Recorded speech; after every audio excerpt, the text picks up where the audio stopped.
really, what are the steps that you need to take to get your fellow? Kevin is a fairly recent fellow.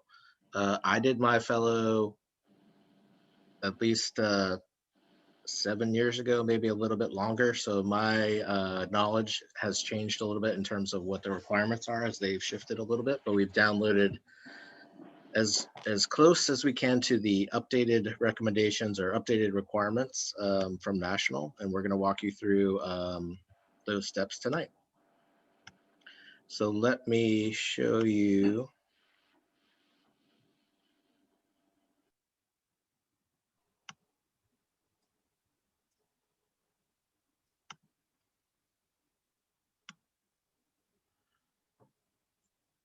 Our steps in becoming a fellow.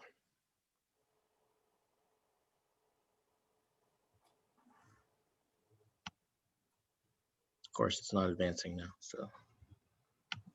Okay, so tonight we're going to talk about a few areas, why you should pursue your fellow credential, how do you know when you're eligible, what's the process, what do you need to learn, what you should expect from the exam, how do you prepare, and then a little bit on what are the recertification requirements. I'm going to show a quick video from National about the fellow credential.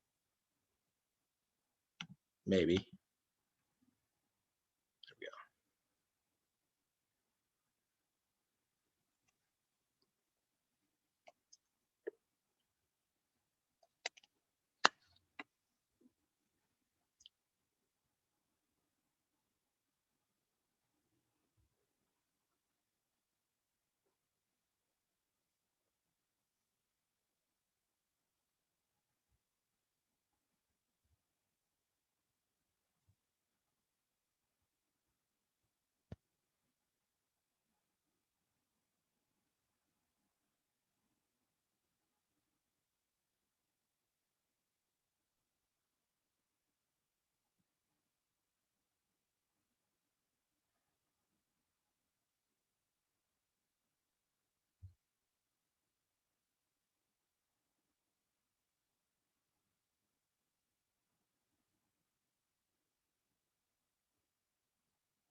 Can anyone else not hear it?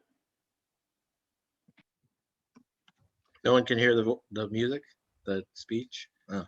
No, I was just typing something. No, there's no audio. You know, sometimes Zoom has this problem. If there's an external file on YouTube or anything, that'll probably play better. Okay. Well, they were just talking about how important it was for them and to do it and not delay. But sorry about that. I could hear it fine on my computer.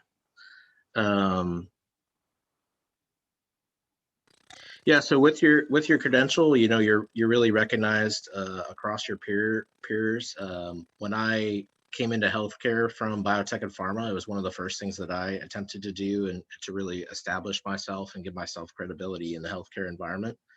You know, having not gone through even an MHA or an MBA, I thought that this credential was really important for that. And then, you know, one of the things that National always makes a point is, you know, stand out among your peers. This is the credential, getting the credential. You have to meet rigorous standards in terms of the exam and knowing significant information and having experience in 10 knowledge areas. And that's what the competency part is.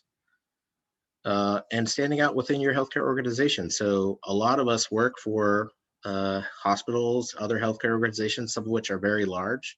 And I'll tell you, you know, the FACHE credential is not ubiquitous for all healthcare leaders within those organizations. So you're setting yourself apart from your peers in your own organizations.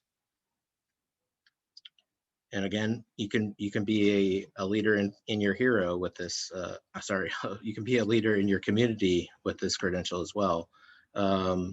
You know, one of the things that they pride themselves on is education and up to the minute education and giving you the tools to make informed decisions. So this will help with that and having access to those discussions and people. Kevin, would you like to say a few words here? Yeah, absolutely. Thank you, Mark. You know, the benefits of earning your fellowship are all those things that Mark mentioned, but also is each of us, you know, attempt to become better in our profession, to become a leader, to become a knowledge expert. This will take you very far down that road. So if you're looking to be a healthcare leader for the future and make more effective decisions and to know to help know more about where healthcare is going in general, this is the foundation for that. There's, you know, healthcare is always changing. We're always learning, but the foundation starts here, and you get those foundational principles when studying for and applying the lessons learned from your fellowship exam and your Board of Governors exam and the study courses related to that. And we'll talk a little more about the study course that we offer here in the Southeast Texas chapter in a moment. But I can tell you that we've searched diligently to find subject matter experts in all of the knowledge areas, and their expertise goes a long way toward ensuring that it's not just words on a page or, you know, lessons that you take from a textbook, but these are people who live the life every day and do the work every day. And so we found that to be incredibly meaningful as well. Thank you, Kevin. And, you know, this is the credential itself is really the gold standard in healthcare management. There isn't really other credentials that come close to that. It offers a board certification in healthcare management. So once you pass that exam and maintain your credential, you have that for the rest of your life. So akin to when a surgeon goes and takes their, you know, 3-part boards, this is on par to a degree to that. And then maintaining your credential, we'll talk about a little bit, is really with the education and involvement in both the healthcare and medical communities. Sorry, the healthcare and civic communities. And of course, you're able to connect to a larger organization of like-minded people across the nation and really even beyond that. My last visit to ACHE National, I met some healthcare leaders from Puerto Rico and was able to connect to them and talk about some of their challenges with hurricanes that we face, you know, right here in Houston, and their experience in emergency management. So that's really important. So how do we know if you're eligible? Well, one way is I get a list from National periodically, and it says, we believe these folks are eligible to advance in their fellow credential, and they haven't started an application. So I take that list and I'll advertise that we have this course coming up. Ours is starting on April 1st, and let them know that they're eligible. And some people are like, wow, I didn't even know I was eligible. So there are specific requirements that you have to meet, one of which is be a current member for 1 year. And that's a full member, not a student member. They recently revised this. This is the first year that they're only requiring 1 year. Prior to this, you had to be a full member for 3 consecutive years, or 3 years in total. Another requirement, this one hasn't changed, is you have to hold a master's degree or higher. So if you are a physician, if you are a PhD, if you are, you know, other higher degrees, they still consider that being a higher degree, but you have to have a minimum of a master's for the fellow. You also have to hold an executive level healthcare management position for a minimum of 5 years. So when I did my credentialing for fellow, I had met the 3-year requirement. I had done the exam and passed the exam.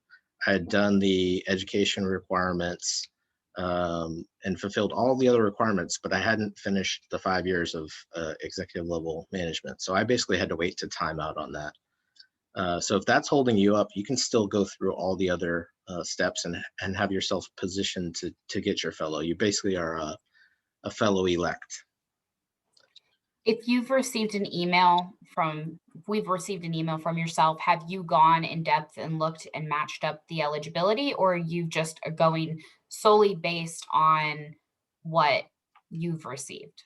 Yeah, so I don't do a review on a case-by-case basis. National has to determine that, but I'm going off what National has said. These people are eligible to advance to fellow. If you ever have questions at the end of this presentation, there'll be the phone number to call on their website. Basically, you're going to call and talk to somebody in the membership department, and they may have to refer you to a specialist, but they can tell you whether you meet the specific requirements. And I know it's going to be different whether you're doing consulting, whether you're in a hospital. There's going to be slight variations on how they assess that. And on their website, they do have a little bit more in depth on what they consider to be, meeting this requirement. But On your profile, if it says healthcare level management position and there's a check on it within all your progress for it, you've cleared it, correct? I'm not sure. I'm not sure about that. Kevin, do you know? No, I don't know. And, and Ursula, to your point, there's going to be things that National doesn't know about you. So to make sure that you're actually eligible, we're going to walk you through sort of the rest of that checklist so that you can look at that. Sorry. But like, they're not going to know whether you've demonstrated 36 hours of continuing education within the last 3 years, unless you've registered with them. And if you're just now a 1-year member, obviously you haven't done that. They're not going to know if you've participated in 2 healthcare related activities and 2 community civic activities during the past 3 years. So those are things that also affect your eligibility. So when National says you're eligible, they're just looking at what you've put into the system and sort of, assuming that some of these other things have been happening along the way. We've had people who've taken the test. Taken the study course in the fall of last year, who hadn't completed their face-to-face education credit hours or the remainder of their qualified education hours with ACHE, but they're going to attend Congress in March, and that will wipe out their face-to-face as well as their remaining education hours, and then they'll be fully eligible because they've done everything else. So the eligibility really is a step-by-step checklist. And when you download the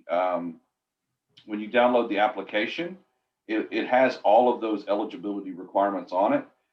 So I would encourage you to download the application today. Not today. In the near future. Do it now. Don't just sit there. What are you waiting for? No, but just in the near future, download that and sort of use that as your step-by-step guide as you walk through the next few weeks.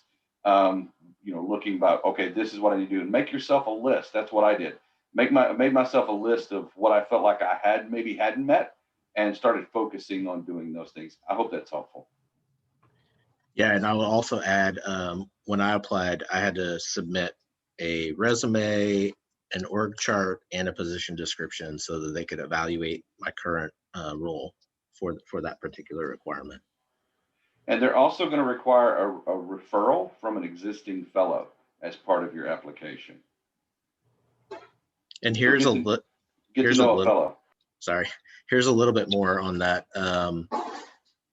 But again, there are exceptions to their general rules, especially in non-traditional roles. Because if you think about this, it originally originated in a healthcare, in a hospital kind of environment, and then broadened. So they've had to really, change some of their requirements and consider different alternative working situations as well. Like consultants typically don't have like a lot of direct reports. They operate, in teams or on their own, but there's still a way for consultants to get their fellow and meet this requirement, for example. The portal is actually really nicely laid out. If you're not a fellow and you actually import all of the data, and actually gives you an electronic checklist, and it shows you need to input your 2 references and your healthcare and your CEs, and everything's really just electronically laid out within your membership profile. So you've started yours already? Yeah, so I'm at the end, I've come with a couple of questions on like, I've signed up for the course and I'm just curious on if that's worth any face-to-face, like the Okay. corporate one is with the 14 hours. And I Yeah. did my org chart and my job description and my resume, and Awesome. it asks for your transcripts. And Mhm. so there's a lot to put into it, but the way that they've organized it, it literally says, credential progress, and you upload it, someone reviews it, and then it literally has a check mark. So there's really no questions on what you need. And then it says, I do have to call corporate though, because it says 2 references. It needs to be a fellow, and then the second one can be a second fellow, or it can be somebody in an executive level in your job that's not a fellow. But it says one of the fellows has to do an in-depth interview. Yeah, I can talk about that later. Okay. But that's really good to hear because they didn't have that when I applied. I had to basically upload stuff and then call them and say, what else do I need to do? So that's really good that they've made progress there, and we can definitely incorporate that into our next version of this talk. So yeah, along with the 2 references.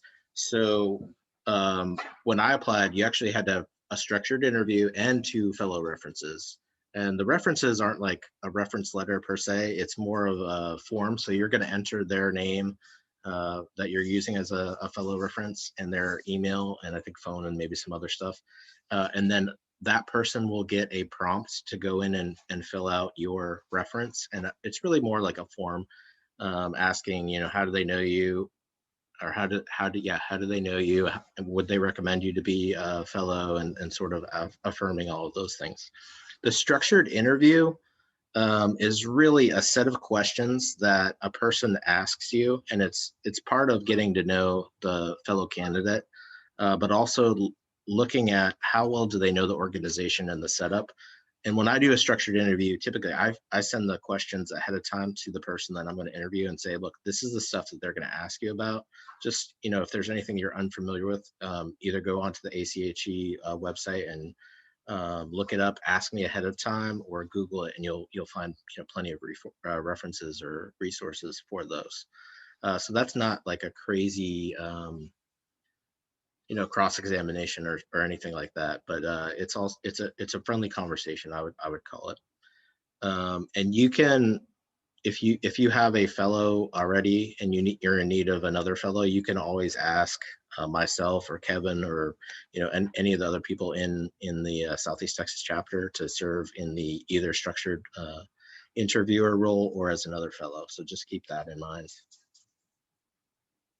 And then for the education requirement, they want to see that you've had 36 hours of healthcare management continuing education, 12 of which must be face-to-face. And national in the virtual world has complete control over that. So when we run a chapter event with face-to-face, we're going through national to be able to provide that, even if we're using local experts. The 24 hours can be qualified credit. And I think I mentioned before, many things will qualify as qualified education. Basically, almost anything that you're doing professionally and professional development for other CEs or CMEs or CEUs will qualify. And for our class that we're running, the 20-hour class, you can put up to 20 hours of qualified education. They are supposed to allow us to give face-to-face hours with those courses that now that they've gone virtual, but that hasn't been determined. It may happen during the course, and I'll let everybody know. But at the moment, they're only allowed to do face-to-face for the Board of Governors review class through the national programs at the moment, but that is supposed to change. Our local programming is usually a lot cheaper than nationals. We're trying to make it especially affordable during these times in the pandemic, and knowing that people have suffered financial hardships. So keep that in mind too. I know when we looked at having a national program to do the face-to-face through the chapter, they wanted each person to pay, I think it was $450 a registration just to break even essentially. And they were only going to provide, I think, 12 to 14 hours of education. You also need to participate in 2 healthcare related activities and 2 community civic activities in the past 3-year period as well. So healthcare related can be something related to your hospital, healthcare organizations, improving the health of your community. They're really looking for something that ties it directly to health. So did you help run a blood drive? Did you participate in a blood drive? Those sorts of things. Did you do a heart association walk? Those sorts of things. Versus community or civic can be, more working with a board, serving on a community group, volunteering at the Houston Food Bank, those sorts of things. So the chapter also tries to provide opportunities to do those and meet those needs for both people that are applying to be a fellow and recertifying. And of course, we have to pass the Board of Governors examination. So I mentioned this is a board certification in healthcare management. We're going to talk about it in a little more detail, but it's a beefy exam. It's a 6-hour, 230 question exam. It's not a walk in the park. I came into it from another industry. I had to study. I took a review course, and I had to really brush up, particularly on healthcare finance, because that was not in my bailiwick at all. And I'll talk about how the scoring happens with the different components a little bit later. So here's the general process. Like I alerted the people, basically I'm going to do that at least twice a year. As soon as I get a list from National, I'll say, hey, National says you're eligible. Have you considered this? Here's an upcoming class. And then that frequently will spark conversations. I had a couple of phone calls right after I sent that email, I think at the end of last week. You have to submit your application and pay the $250 fee for applying to be a fellow. You have to prepare for your exam. You have to register for the exam. And basically, you can't register for the exam until National says, you're good to go register for the exam. They give you a code. At least that's how it worked in my time. And you pay an additional fee to take the exam. And then you schedule your exam appointment and take the exam. Now, I will say periodically, National gives you opportunities to waive that $200 fee if you register in a period of time and take the exam in a period of time. In the past, that was usually between March and I believe somewhere around September. I haven't seen communications on that for this year yet, so it might be different, a little bit different with the pandemic, but that's something to consider too, is you may be able to use that and save some money. So what do you need to learn for this exam? Well, the exam is really broken into 10 knowledge areas, and that's how we've structured our review class. Basically, for most of these, for 8 of the 10, we run 2 hours of instructional education. And for the other 2, we run unabbreviated because they're not as in-depth in terms of knowledge or percentage of the exam. But here's your 10 knowledge areas. And here's a real quick breakdown of the exam. Like I mentioned, 230 questions. They're all multiple choice. Some of them take longer to answer than others. I will say, I was working at the VA for 5 years.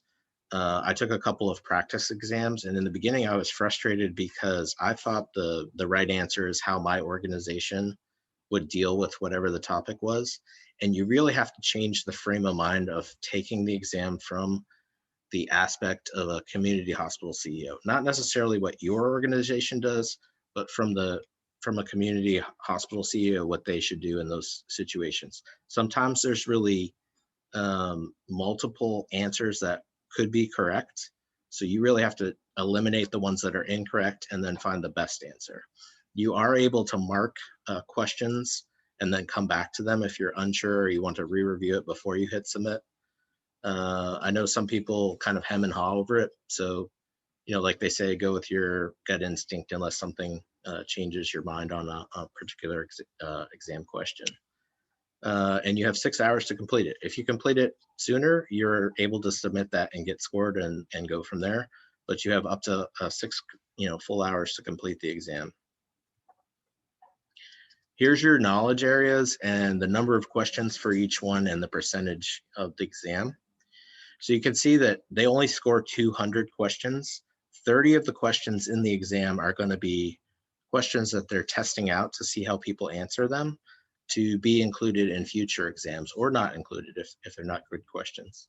And I will say the exam runs a little bit behind where we are currently in healthcare laws and regulations and that sort of thing. It's usually a few years behind. So some of the newer questions in that, you might say, well, that question, maybe I would flag that as it's not going to be scored because it's, you know, brand new legislation or something like that. But I wouldn't bet the farm on that. You know, try to answer them all and not you know, guess on which ones may or may not be scored. You can see the different sections are weighted differently and they have different amounts of questions. If you go on the national website, they've broken down each of the knowledge areas into really much more finite sub questions or sub areas of knowledge. So you can really maybe hone in on something that you want to work on if you're not as familiar with that. So that I would advocate that you go and check out that link. And then people ask, like, how long should I study? How long should I, you know, think about taking the exam? What should I do? Really, it's going to be up to the individual, how they study, how they, you know, gain knowledge. Most of the guidance says, you know, allow 3 to 6 months to prepare. You might want to do a study course and then work with another person or persons and do, you know, flashcards or study groups. That's been done a lot in the past. The questions again are job related and experience based. And there are 4 textbooks that really all the questions come out of. They list those on the website. We do have a set for the chapter if someone wants to borrow those for a period of time. I have those available. They also have them at a number of the libraries because they're fairly common healthcare textbooks on finance, on HR, and on some general. I forget what the 4th one was. And then really the best advice I can give you is take as many practice exams and practice questions as you can. With our course, we offer practice questions at the end or incorporated in each of the sessions. And then we also provide a practice exam. I took, I think 3 practice exams, and it really helped me figure out where I needed to work more, you know, because of that section was scored, you know, lower. I needed to work on those, but I could tell from my general composite that I was, you know, either slightly above or at the point where they would hopefully, you know, make that a pass. And they don't tell you exactly what the pass rate is, but I think most guidance is around 70% pass rate, maybe slightly below that. So our class starts Thursday, April 1st. It's 10 weeks long. There's 2 hours per session. We're going to tape it so that you can go and re-review a section. If you can't make it live, you know, don't stress about it. We'll have it uploaded to the website on our YouTube channel, and you can access that later. I'll tell you, we had a person take it from Kuwait last fall.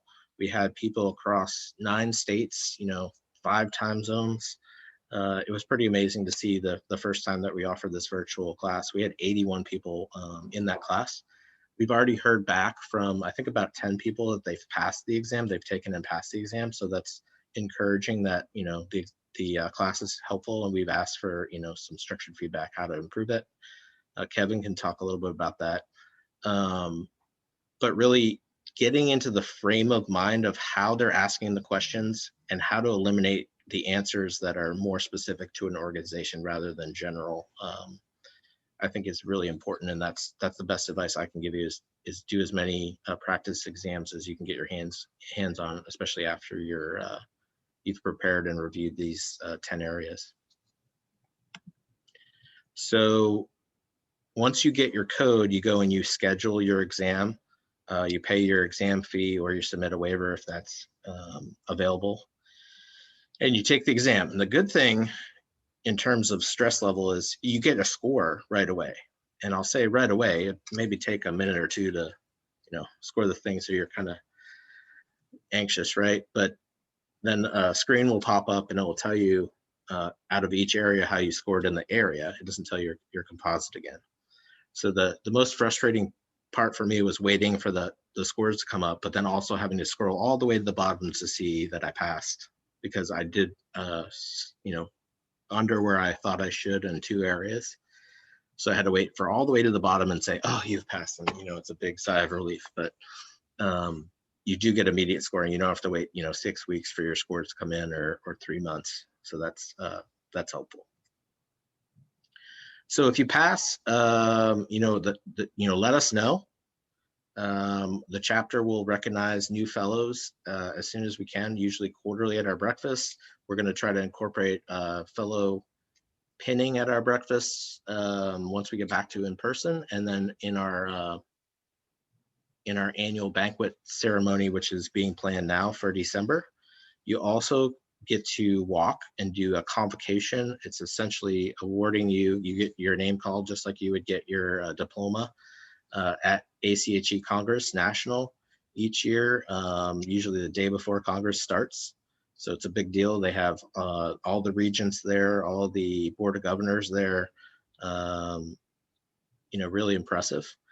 However, if you fail, you have a 60-day waiting period, and then you can take it again. So, I would say for people that fail, really look at where did you fall, where did you come up short in terms of the scoring? Where were your hardest areas that you didn't do well on, and really focus on studying for those, particularly doing more questions if you can, practice questions on those to do better on those material areas, and then retake the exam, and hopefully you pass the second time around if you didn't on the first.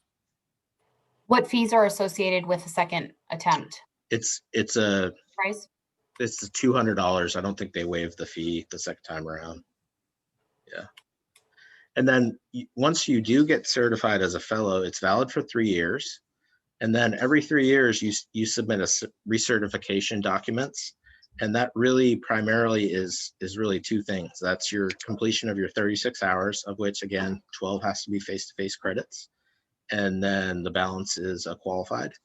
And then you also have to participate in 2 documented healthcare activities and 2 community/civic activities. If you don't recertify, well, you can take the exam again. And I don't recommend that.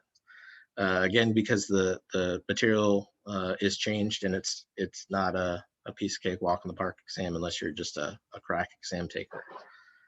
But you still will have to do participation in the healthcare activities, both on the healthcare and the civic side.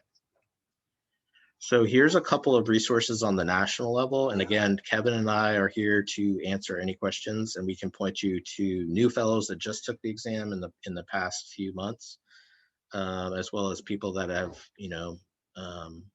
done this in a longer period of time, like myself. I'll also say you can register for our Board of Governors review class online on our website, ache-sctc.org. But at this point, I think I will open it up to questions for Kevin and myself.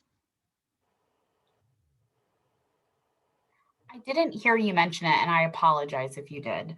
But for the course, are there face-to-face hours associated with that course, and how many?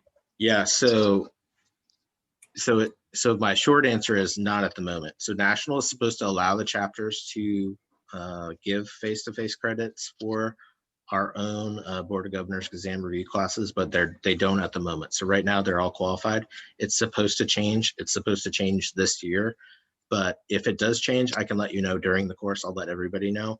But right at the moment, if you take our course, it's qualified, 20 hours. If you take their classes, it depends on which version you take. But I think it's 14 to 20 hours, depending on which version you take.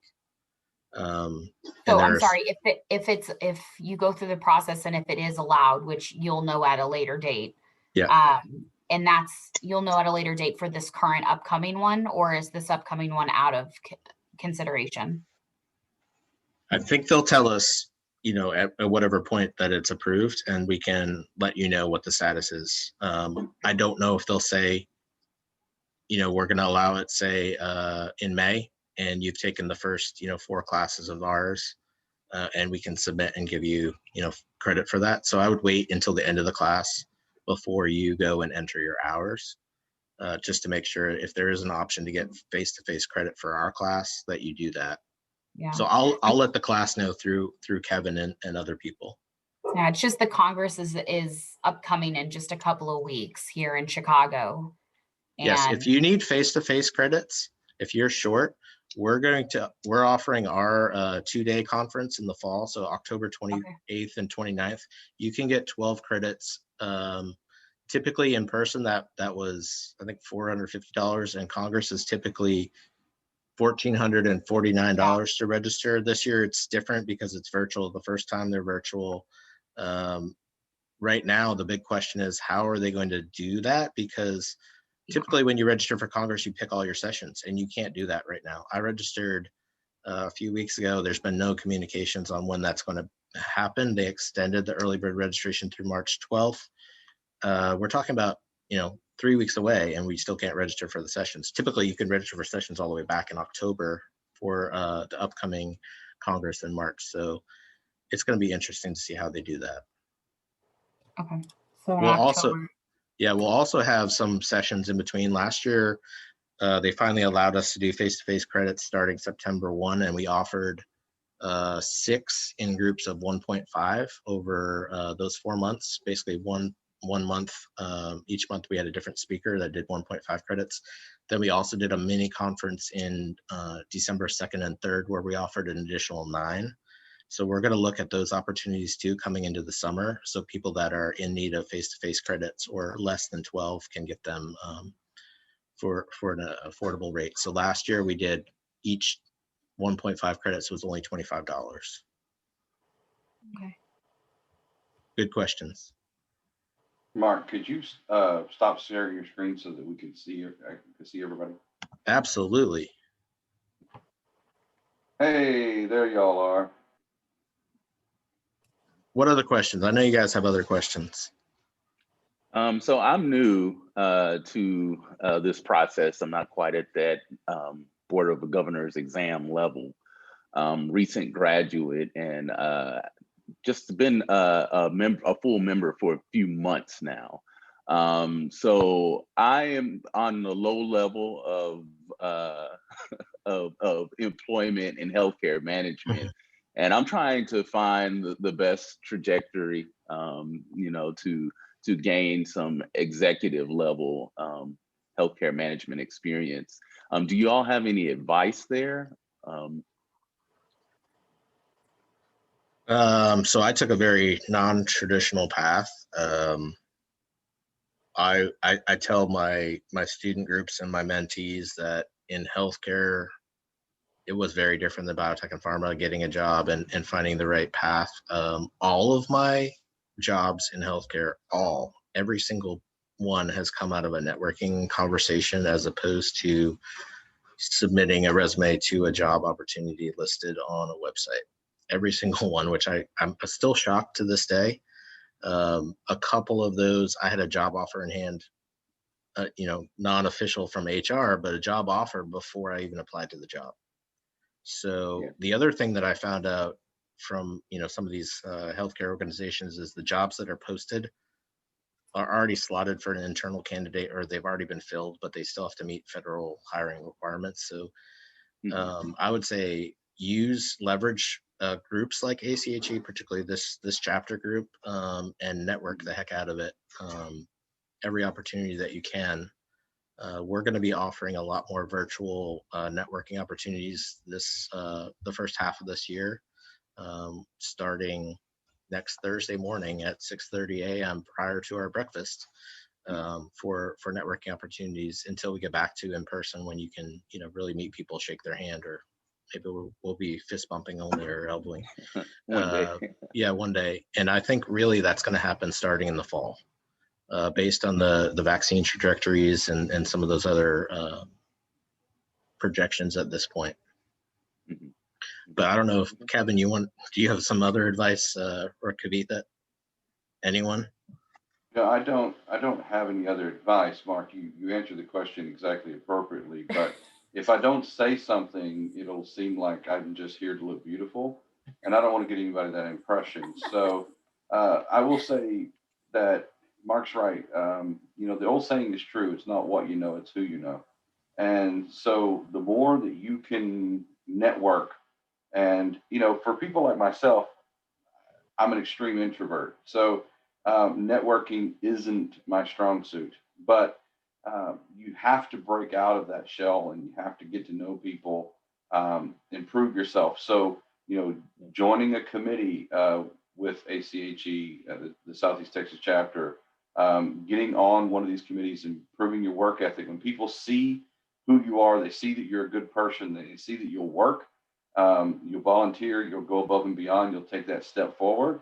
They're going to think about you, and they're going to want to reach out to you the next time they have that promotional opportunity. So, and of course, also, having that fellow status as soon as you can get it is going to, those credentials at the end of your name is going to make a difference, going to open doors for you for sure. Vita, what do you? You need to I do something. 100% agree with both of them. I actually met my current boss a few years ago at the event that Mark mentioned about the leadership conference in October. And it was just a conversation. I happened to sit next to her and got to chatting. And then when she remembered me when I was ready to be looking for opportunities. I was in school at the time. And she worked at my organization. I will say I connect more with people within my organization at ACHE than I do boots on the ground, running from meeting to meeting. So I 100% agree. It's who you know, not necessarily what you know. Obviously, very helpful to have the credentials and have the right, education. Sounds like you're right on track with that. Yeah, I'll mention a couple other things to that question. One, several people in certain hospital organizations, healthcare organizations, they want to see that you are a part of a professional organization, whether it's HFMA or ACHE or HIMSS or what have you. If that's your area, like HFMA is really financial, or HIMSS is really IT or health tech. They want to see your participation and that you're progressing in those organizations, because other organizations do offer credentials, certifications, different fellows, where they might not be as high in terms of healthcare management as ACHE, but it's still important. The other thing is, a few of them, if you're not involved in a group like ACHE and they see your application come across their desk, I've heard them say in public meetings that application goes directly into the wastebasket or the recycle bin, because they don't see your commitment to the field. So certain places, it's very critical. You can even look up job opportunities where it says FACHE preferred, FACHE required. So you'll see that. And just one last thought real quick. I had a call yesterday from a recruiter where I was listed as a professional reference for somebody, and I was able to give them really specific feedback, almost like I would be a colleague to them in a job opportunity, but it was from their work on several committees over the last few years. So I was able to answer really specific situational questions and help her application for this job. So I would say, people might discount sometimes, volunteering on a committee, but it can come in very, very important and very critical, I think, at certain times. Do you mind if I give 2 cents? I look pretty young. I'm in my early 30s, but I've used a lot of, the examples that you gave, and not just specific groups, but if you're in pharmacy, look at, or whatever field you're in, look at different associations as well. NCPA, APHA, IECP, all these different, even local community and state groups. And another thing that I do is I always have business cards in my purse, my wallet, anything. So you'd be surprised at the people you meet at dinner, at baseball games, at different events in your community. And it's not just about building a professional reputation, but also a community reputation, because the more people, on a lot of these committees that I've been on or groups that I've been involved with, I've met state senators, I've met, different politicians of both, political sides, and being able to have those people in your corner, even if, they remember you from 1 or 2 conversations, it really helps. I'm a vice president of managed care and operations for a pharmaceutical manufacturer. And before that, I've worked for Optum CVS. I've had a pretty exciting career, and I'm very excited to continue with it and help build and grow it, especially with you know, this certification. So that's my big thing. Always carry business cards. It helps you get a long way, and networking and knowing your community. Yeah. Thank you. Great points. Other questions? All right, you're all ready. You're gonna start your applications, open that portal, get that checklist going. Sign up for the exam review course, ours or someone else's. And how early is too early to do review courses and so forth? So you're coming out of an MHA program, is that correct? Combined MHA, MBA. MBA, okay. So for you, I think, you know, probably the material is going to be, at least the knowledge component of the material is going to be a lot fresher in your mind. For me, I hadn't even really started my MPH when I did my exam. So I did an MPH in healthcare management and policy, so somewhat similar.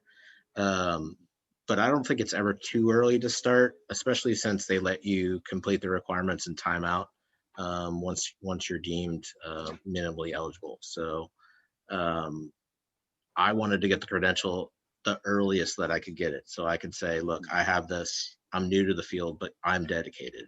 I'm ready to, you know, work and improve this field. I committed myself to the field at that point.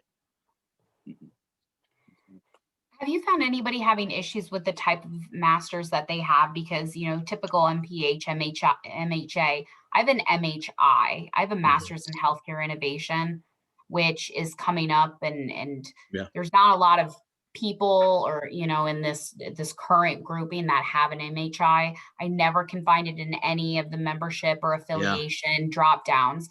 So do you think that as long as, you know, it's an accredited school, you know, good grades, everything like that, that it's within the healthcare field and using innovation to bring about change for the industry, that should be fine, right? Yeah, I don't see any issue with that. I haven't heard of any issues with, you know, even, you know, peripheral MHA, not MHA, peripheral master's degrees. I think they want to see that you're involved and committed and not excelling, or Continuing having education. problem with my words now.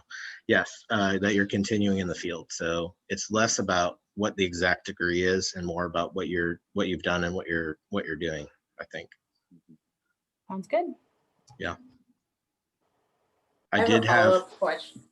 Okay, I was just going to say, I did have a physician that needed me to step in because he was working on a master's, so they saw that it was in progress and didn't apparently see the rest of he's already an MD and board certified in the US. So I had to step in and say, look, this person I know is already board certified physician. You know, please re-review his application, because I think it wasn't clear on that. So if you do have any issues, let me know and I'll intervene. Kavita? I had a follow-up question to what Bert is saying, because I'm also a fairly early careerist. Is there a limit to how long the exam pass is valid? Yeah, so if you, so they always look at this 3-year window. So if you pass your exam, you have to complete your requirements, the rest of your requirements in that 3-year period. Otherwise, you're going to have to resubmit, whether it's the community service or hours or what have you. So they're always only good for 3 years. Okay.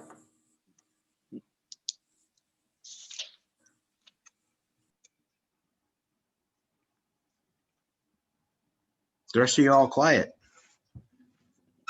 Nothing burning? Have you signed up for breakfast next week? Are you ready to network? Yeah. Awesome. So I'll talk about some of the other events that we have planned. We're going to do a coffee speed networking event. We're going to have a quick conversation with the current president. We're looking at a date in April for that right now. We're going to do a post-Congress wrap-up. So the Thursday of Congress, we're going to do a networking event for those that went to Congress and those that didn't, just to talk about, you know, some of the neat things that we learned or what's in the news, what's upcoming. We're going to run, we already have scheduled a sake tasting, a guided virtual sake tasting from a SOM that's certified in sake.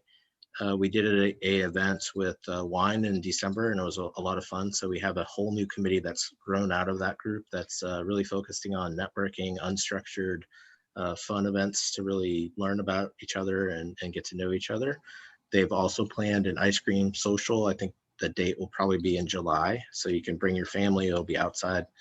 They're looking at a statewide, all ACHE chapters in the state, humor in healthcare speaker, and that will probably be in August. And then they are looking at a brewery or craft beer event in September. In June, and then in September a bourbon event, and then a sparkling wine in December. So they're kind of like the fun group. They're brand new. They just got authorized by the board. And then we have several other groups that are also working on network events. Our student committee is creating some. They have their first volunteer event on April 3rd with the Herman Park Conservancy. So it'll be an outdoor event. We also have our education and events committee that's created some of these unstructured events. I'm working with them again for the adding back networking to our chapter breakfasts, as well as some other events. So keep your eye on the website. We're going to have a ton of events. We ended up with, I think, 30 something last year, all during COVID. Our typical year prior to that was really, 6 or 7 or 8 events. So really this has changed the face of this chapter. And then there's lots of opportunities. We now have 11 committees. Kevin and Kavita will serve on the chapter advancement committee. Kavita is an overachiever and serves on the chapter awards committee. I have a third person that serves on 3 committees and is now co-chairing 2 of them. So there's a lot of opportunities for FaceTime with the board. The co-chairs are required to report out to the board quarterly. Each of the committees now has a board liaison, so someone that's on the board that can help with issues for resources or what have you. But also you get FaceTime with a local CEO, and in most cases our board is CEO and healthcare, or a program chair in an academic program. So there's really good FaceTime. And then I try to serve on all the committees and go to all the meetings. And of course, that doesn't work when they schedule 3 at the same time. But I do what I can. So I'm here to help you with all of your advancement and careers. So let me know how I can help you guys. And thank you. Thank you. Hey, so Mark, so what's the status of the mentorship program? So mentorship, that's a good question. We have a local program and a national program. Once you're a member, you can apply to both. National is now on a 6-month cohort. I'm not sure, I haven't applied to theirs in quite some time, so I'm not as familiar with applying to theirs and how that works. For the local program, we're about to do our first match of the year. So that's going to be announced, I think, tomorrow. So I believe we have around 30 pairings for this year to start. We're going to have a second pairing announced later in the year, probably in the summer or early fall. So you can apply to that program now. And if they don't match you between now and tomorrow or whenever they announce, they'll just put you in a match for the next matching. But I would advocate, I forgot to mention that, take advantage of that, as many times as you can and start building your relationships with senior healthcare executives. And then when you're in a position, go ahead and mentor students, go ahead and mentor early careerists, spread your wisdom and your knowledge about, like Ursula said, she's learned these great tips, definitely give back.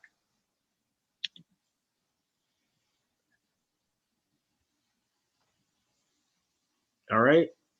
It's been a 12-hour day. I'm going to call it. Okay. Take care. Let me know if you need anything. Thank you so much. Have a great night, Thanks. everyone. This is Thank you great. very much. All right, thank you. Thank you. Hi. Thanks, Kevin. I was gonna say, you're welcome.